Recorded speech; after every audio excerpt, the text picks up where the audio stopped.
I want to tell you a trick about doing a 97 Lexus, well, any timing belt. This particular one's a 97 Lexus.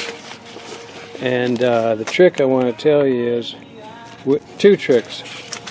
For one thing, they've got this tensioner that's supposed to put a pin in it, and then you put it in, you release the pin. No, the trick is snug up those bolts gradually until you just get tension. See, they're about 1/4 inch loose right now. I've got enough tension. Then I turn the crankshaft 1 revolution. 1 revolution of the crankshaft is 2 revolutions.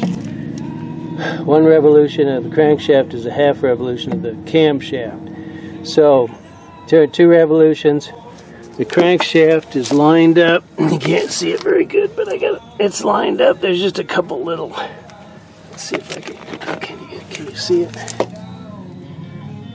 I got a little bit of white paint on there. And that one over there is lined up. It's kind of hard to see, but actually you can see it pretty well right here. Pretty well. Got that pulled out of the way. So that one's lined up. Incidentally, I guess I forgot to mention, I already put the new belt on and put it on the way I think it's supposed to be. Okay, this one is not lined up. Now, here's the thing of it. I can fix this at this point. But if you don't do this now, you're going to be sorry. When you go to start it, it ain't going to run right. And if you'd have pulled that pin out, then it would have gone full. You know, you'd have to take it back out and put the pin back in. All I have to do now is just loosen that up enough that I can slip this off. And I need to move it. It looks like, I can't tell, I think 1 tooth.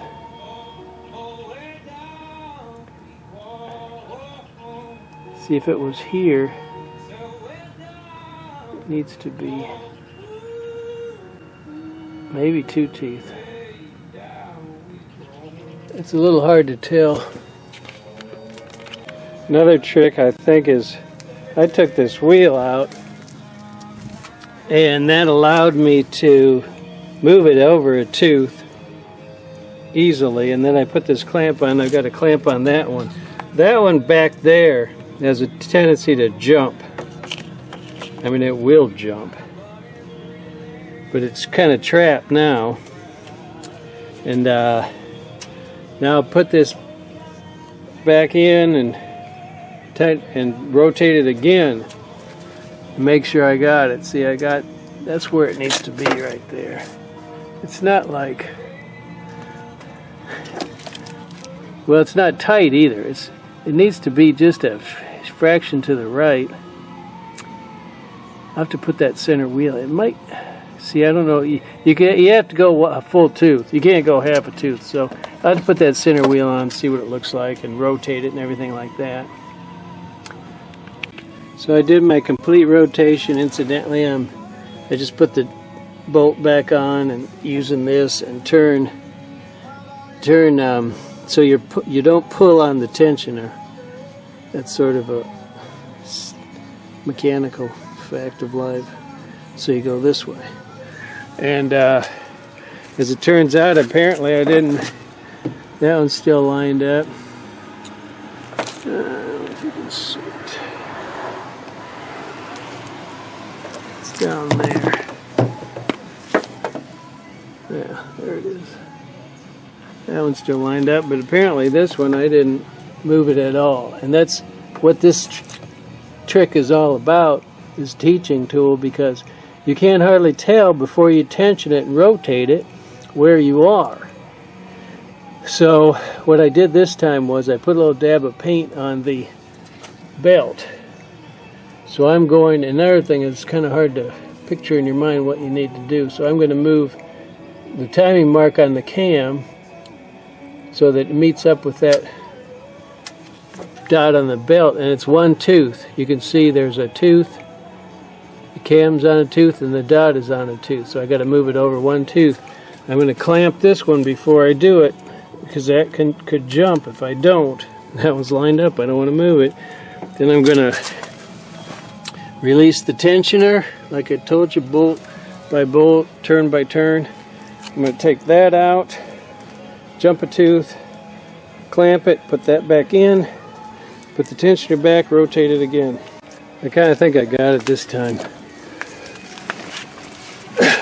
I was going to show you how easy it is to, ouch, rats, how easy it is to do this tensioner.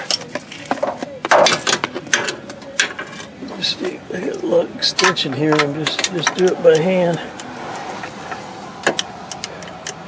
Bolt by bolt, side by side. Snug it up. Well, of course, be sure all the teeth are engaged when you're doing this, but again, when you're doing it by hand like this, it's not likely you're going to hurt anything.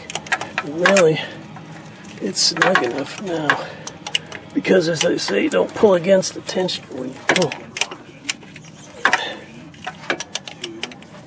So now, the only other thing I got to be sure to don't snug it up all the way, it'll be enough. Be sure you take these clamps off. That's something that's pretty easy to forget.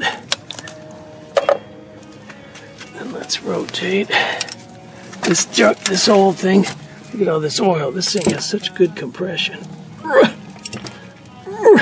I've done this before. I've taken spark plugs out, but I didn't want to mess with it this time. So if you just wait, let the air leak a little bit, you can turn it. See, there it is. And I think that's one revolution.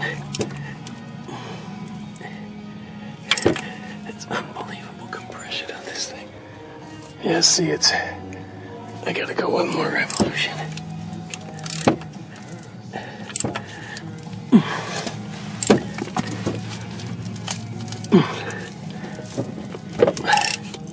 Ooh, ouch, that hurt.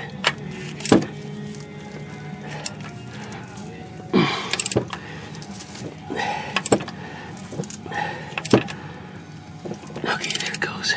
Now the last little bit I've found is kind of squishy. It's easy to go past it. So I'm gonna try and get it just right first time. I can't. You can always go back a little, of course. You gotta go a little more. There, I think that's it. Yeah, I could go a little back just a touch. I do this every time.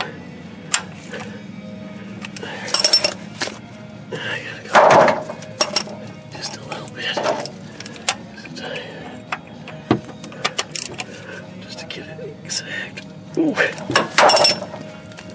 Yeah, it's a hair past. Just a hair past. I'd say that was about a hair past. I might back it up just to confirm, but that looks to me like that's about it. And that one is, I can see it. Can't see it very well with this camera, but I can see it pretty well.